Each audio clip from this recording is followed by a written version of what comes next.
nous est apparu que, au vu de la dynamique actuelle autour du club, il était mieux que nous cherchions à continuer à inscrire notre histoire avec un nouveau coach, même si nous chercherons un coach qui travaille dans la même philosophie que Bernard Jacquemann, en termes de philosophie de jeu, de philosophie de valeur. Et il nous est apparu avec Bernard que ce sprint final était tellement important, compte tenu de l'opportunité de finir dans les 13 premiers, qu'il fallait donner de la vision aux joueurs. Vous savez que les fins de saison sont toujours difficiles parce que les joueurs ne savent pas où ils vont jouer. Certains ne savent pas où ils vont jouer l'an prochain, avec quel staff, etc. Et que plus on pouvait donner des repères de stabilité à nos joueurs, dans un contexte qui était instable, mieux c'était. Donc on s'est dit que certes la nouvelle pouvait être un choc pour certains, mais qu'au moins ils joueraient leur mission commando sur les 6 derniers matchs en sachant de quoi le futur serait fait. Donc c'est la décision que nous avons prise concernant Bernard Jacquemann. Et on est tout à fait conscient que ça se télescope avec d'autres nouvelles. Mais il est bien évident que c'est le hasard et que nous pensions qu'il aurait été dommageable d'attendre une semaine ou deux, ou je ne sais pas, parce qu'on ne sait pas de combien de temps peut durer la tempête médiatique, pour que les joueurs sachent à quoi s'en tenir. Mais nous cherchons aussi à ce qu'un certain nombre de leaders du groupe prennent en main un certain nombre de choses. Clairement, il y a un aspect électrochoc que nous cherchons à donner à l'équipe. Moi, je crois au long terme. Je crois que le projet de Bernard, les compétences de Bernard sont les bonnes. C'est pour ça qu'il a eu mon soutien dans tous les mauvais moments de cette saison. On aborde un sprint final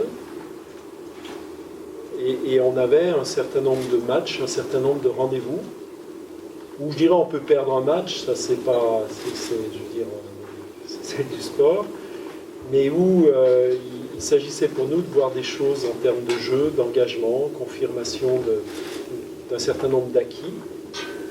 On en a vu. Vous vous souvenez qu'on a été en très très grosse souffrance une partie de la saison en conquête, en mêlée et en touche. Elle a été extrêmement satisfaisante samedi. Mais il y a d'autres domaines où ça n'a pas été satisfaisant. Et la question qu'on s'est posée, c'est est-ce que c'est un accident ou est-ce que c'est plus structurel? Et pouvons-nous prendre le risque, à la fois pour les derniers matchs, de ne pas faire un électrochoc, mais aussi de reconstruire la saison prochaine, où on va revenir devant nos partenaires et nos supporters en leur disant « vous inquiétez pas, on a eu des soucis l'an dernier, mais là ça va être réglé », sans vraiment certitude. On n'a jamais de certitude en sport, mais sans vraiment certitude que tout ce qu'on mettait en place allait être assimilé.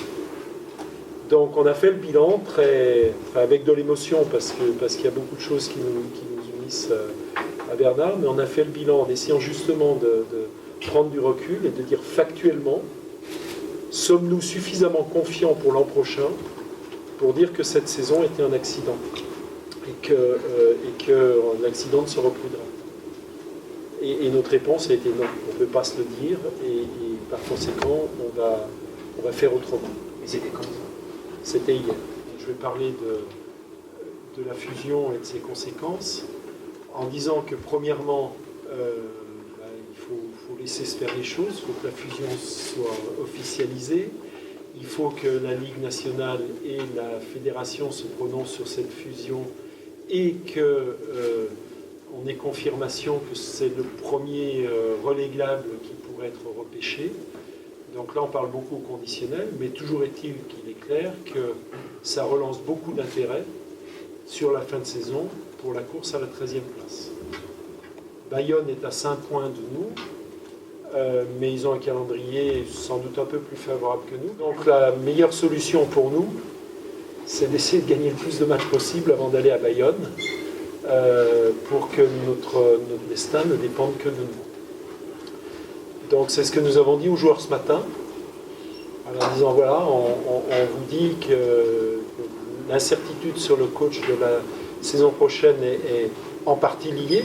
Vous ne savez pas quel sera le nouveau coach, mais vous savez quel ne sera pas le nouveau coach. Ça vous met devant vos responsabilités. L'échec d'une saison, ce n'est pas seulement l'échec d'un entraîneur. Les joueurs doivent se remettre en cause, l'ensemble du staff, le président doit se remettre en cause. Et donc nous sommes tous face à nos responsabilités. Et on a 6 matchs pour sauver miraculeusement une saison qui a été très mauvaise. Ça n'est pas de la langue de bois, mais je n'ai pas plus d'informations que vous. Nous n'avons pas été contactés par la justice ou par la police. Et au moment où je vous parle, je ne crois pas qu'aucun joueur n'ait été ni contacté, ni entendu. Voilà.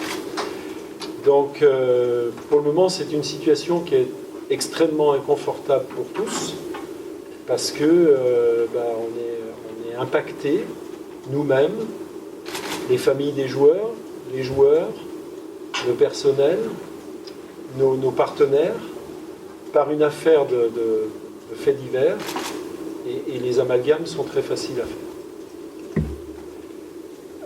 Ce que je peux vous dire, pour avoir vu certaines réactions, c'est que premièrement, le club n'organise pas de sortie en boîte de nuit après les matchs, ni quand on a gagné, ni quand on a perdu.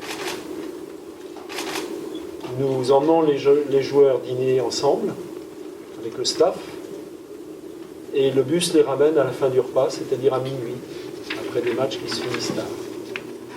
Et les joueurs sont rentrés à l'hôtel. Et par ailleurs, il est évident que, en tant que sportif de haut niveau, les joueurs savent qu'il y a une hygiène de vie à avoir comme joueur.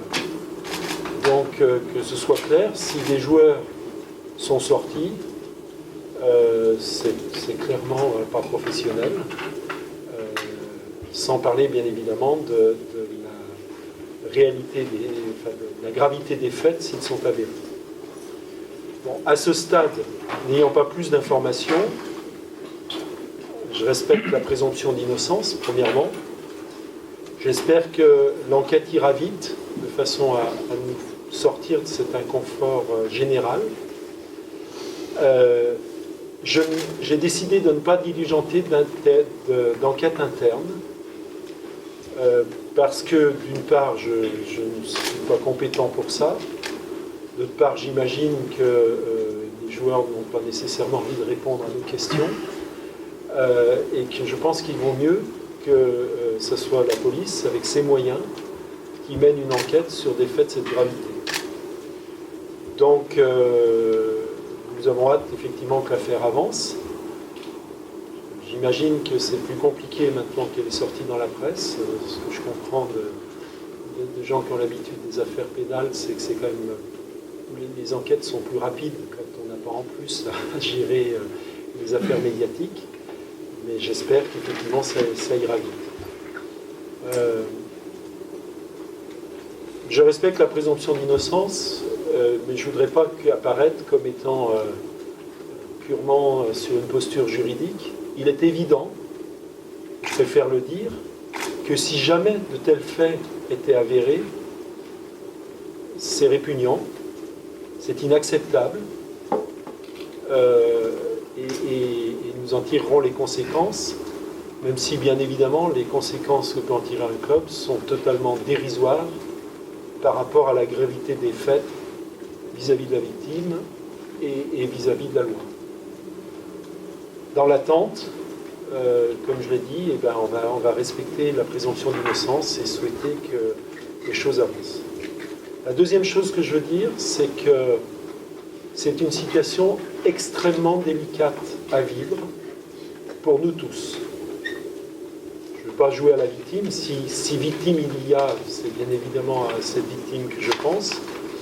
Mais aujourd'hui, nos familles, les joueurs, sont associés, et dans la tête des gens, l'amalgame est vite fait, sont associés à quelque chose qui pourrait être extrêmement sordide.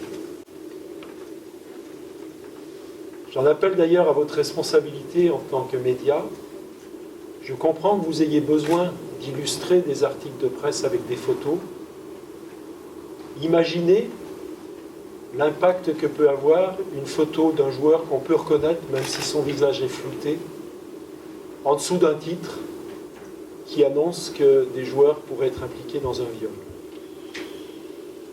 Je comprends que vous ayez à faire votre travail, mais s'il vous plaît, prenez des photos du stade, prenez des photos du logo du club, mais n'associez pas les personnes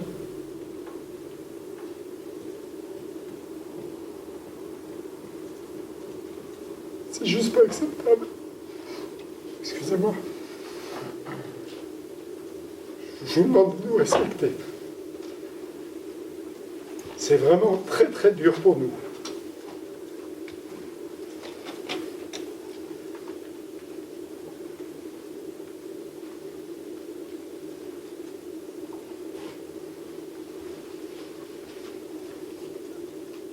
Donc je le répète, plus vite